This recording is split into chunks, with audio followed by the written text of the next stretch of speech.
Hi everyone, hope you all are doing well. English में एक छोटा सा वर्ड हैव है, लेकिन इसके यूजेस बहुत ज़्यादा और बहुत पावरफुल हैं। हम अक्सर हैव को सिर्फ पास होना या किसी चीज़ के मालिक होना समझ लेते हैं, लेकिन असल में हैव से हम एक्सपीरियंसेस, रिस्पॉन्सिबिलिटीज़, एक्शंस और परफेक्ट टेंसेस तक बहुत कुछ एक्सप्रेस करते हैं।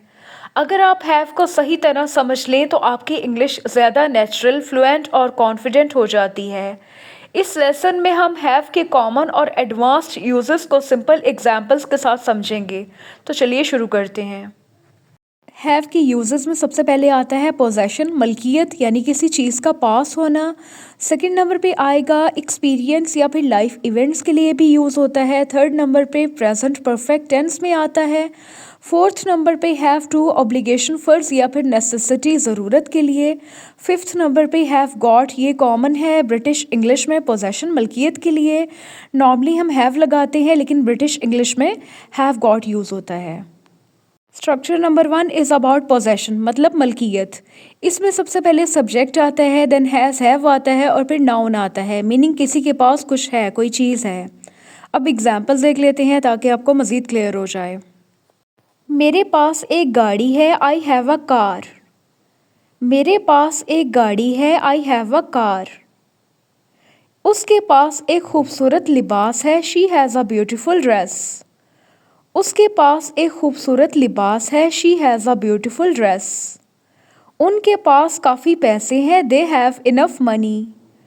उनके पास काफ़ी पैसे हैं, दे हैव इनफ मनी। हमारे पास एक बड़ा घर है, we have a big house. हमारे पास एक बड़ा घर है, we have a big house. उसके पास एक पालतू कुत्ता है, he has a pet dog. उसके पास एक पालतू कुत्ता है, he has a pet dog. Second structure is about experience and life events. इसमें सबसे पहले सब्जेक्ट आता है, देन हैज़ आता है और फिर पास्ट पार्टिसिपल यानी कि थर्ड फॉर्म आती है, मीनिंग किसी ने कभी कोई तजर्बा किया है। अब एग्जाम्पल्स देख लेते हैं ताकि आपको मज़ीद क्लियर हो जाए। मैंने लाहौर का दौरा किया है, आई हैव विजिटेड लाहौर। मैंने लाहौर का दौरा किया है, आई हैव विजिटेड लाहौर। उसने ये फिल्म पहले देखी है, she has seen this movie before. उसने ये फिल्म पहले देखी है, she has seen this movie before. वो बैरूने मुल्क जा चुके हैं, दे हैव ट्रेवल्ड अब्रॉड। वो बैरूने मुल्क जा चुके हैं, दे हैव ट्रेवल्ड अब्रॉड। उसने मेरे दोस्त से मुलाकात की है, he has met my friend. उसने मेरे दोस्त से मुलाकात की है, he has met my friend. हमने सुशी चखा है, वी हैव ट्राइड सुशी। हमने सुशी चखा है, we have tried sushi. Third structure is about present perfect tense. इसमें सबसे पहले सब्जेक्ट आता है, देन हैव आता है, फिर पास्ट पार्टिसिपल आता है और फिर ऑब्जेक्ट आता है, मीनिंग माजी में कोई काम हुआ और उसका असर हाल पर है। अब एग्जाम्पल्स देख लेते हैं। मैंने अपना होमवर्क मुकम्मल कर लिया है, I have finished my homework. मैंने अपना होमवर्क मुकम्मल कर लिया है, I have finished my homework.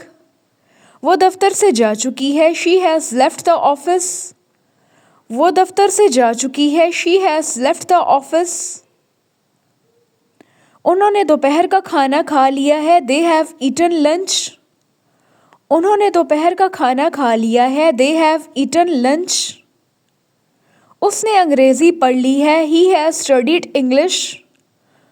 उसने अंग्रेज़ी पढ़ ली है, ही हैज़ स्टडीड इंग्लिश। हमने ऐसा मंज़र कभी नहीं देखा है, we have never seen such a view. हमने ऐसा मंज़र कभी नहीं देखा है, we have never seen such a view. Structure number 4 is about have to, मतलब ऑब्लिगेशन, फ़र्ज़ या फिर नेसेसिटी, ज़रूरत के लिए हैव टू यूज़ होता है। इस स्ट्रक्चर में सबसे पहले सब्जेक्ट आता है, देन हैव टू आता है और फिर वर्ब आता है, मीनिंग किसी काम को करना ज़रूरी है। अब एग्जाम्पल्स देख लेते हैं। मुझे स्कूल जाना है, I have to go to school. मुझे स्कूल जाना है, I have to go to school. उसे रात का खाना पकाना है, she has to cook dinner. उसे रात का खाना पकाना है, she has to cook dinner. उन्हें अपना प्रोजेक्ट मुकम्मल करना है, they have to finish their project. उन्हें अपना प्रोजेक्ट मुकम्मल करना है, they have to finish their project. उसे सख्त मेहनत करनी है, he has to study hard. उसे सख्त मेहनत करनी है, he has to study hard. हमें जल्दी निकलना है, we have to leave early. हमें जल्दी निकलना है, we have to leave early. Fifth structure is about have got. ये ब्रिटिश इंग्लिश में यूज़ होता है। इसमें सबसे पहले सब्जेक्ट आता है, देन हैज़ हैव गॉट आता है और फिर नाउन आता है। मीनिंग पोजेशन या फिर ऑनरशिप बताता है ब्रिटिश स्टाइल में। अब एग्जाम्पल्स देख लेते हैं ताकि आपको मज़ीद क्लियर हो जाए। मेरे पास नया फ़ोन है, I have got a new phone. मेरे पास नया फ़ोन है, I have got a new phone. उसके पास एक पालतू बिल्ली है, she has got a pet cat. उसके पास एक पालतू बिल्ली है, she has got a pet cat. उनके पास काफ़ी खाना है, they have got enough food. उनके पास काफ़ी खाना है, they have got enough food. उसके पास एक गाड़ी है, he has got a car. उसके पास एक गाड़ी है, he has got a car. हमारे पास कॉन्सर्ट की टिकट है, we have got tickets for the concert. हमारे पास कॉन्सर्ट की टिकट है, we have got tickets for the concert.